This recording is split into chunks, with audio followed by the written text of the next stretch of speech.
గమనించండి, ఇశ్రాయేలు ప్రజలు ఎన్నో గొప్ప దేశాలు జయించుకుంటాం కాలంలో ప్రవేశించారు.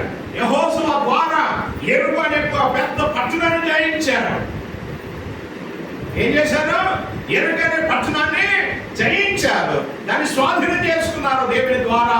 7 దినాలు దేవునికి స్తోత్రాలు చెల్లించి ఆ కోట చుట్టూ తిరిగి, 7వ దినాన్ని 7 సార్లు తిరిగి దేవునికి స్తోత్రాల ద్వారా కోటను పగలగొట్టి అగ్ని చేత కాల్చివేసి యెరికోని స్వాధీనం చేసుకున్నారు. దాని పక్కనే చిన్న పట్టణం ఉంది, హాయ్ అని చిన్న పట్టణం. ఈ చిన్న పట్టణానికంట ఇంకా వాళ్ళకి గర్వం వచ్చేసింది. వాళ్ళు దేవుడు అనుకున్నారా వెళ్ళిపోయాడు చెప్తారు. ఎంత పెద్ద పట్టణం పైన జయించేసామా, ఈ చిన్న పట్టణం జయించలేమా? దేవుడు అడగకుండానే, దేవుని సలహా మొరపెట్టకుండానే, దేవుని సలహా తీసుకోకుండానే వాడి సొంత గర్వం, అహంకారం, మేము బలవంతులు అయిపోయాం, మేము జయించగలం అని వెళ్ళిపోయారు. చిన్న పట్టణంలో కూడా అందరూ తిరుగుబాటు చేసి ఇందులో 36 మందిని చెప్పేసి ఆరిపోయి పరిగెట్టుకుని వచ్చేసారు. వస్త్రాలు తిప్పేసుకుని యెహోషువ దగ్గర నిలబడితే యెహోషువ కూడా వస్త్రాలు తిప్పుకుని సాష్టాంగ పడి, ప్రభువా ఏం జరిగిందయ్యా, ఏమైంది?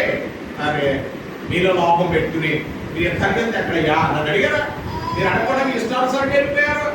మీరు తప్పుని పాపాన్ని ముందు తీసేయండి, అప్పుడు వెళ్ళండి అంటారు అని దేవుడు చెప్పినప్పుడు వారు సరి చేసుకున్నారు. కనుక చిన్నదే కదా, దేవుడు ఎందుకు అడగాలి?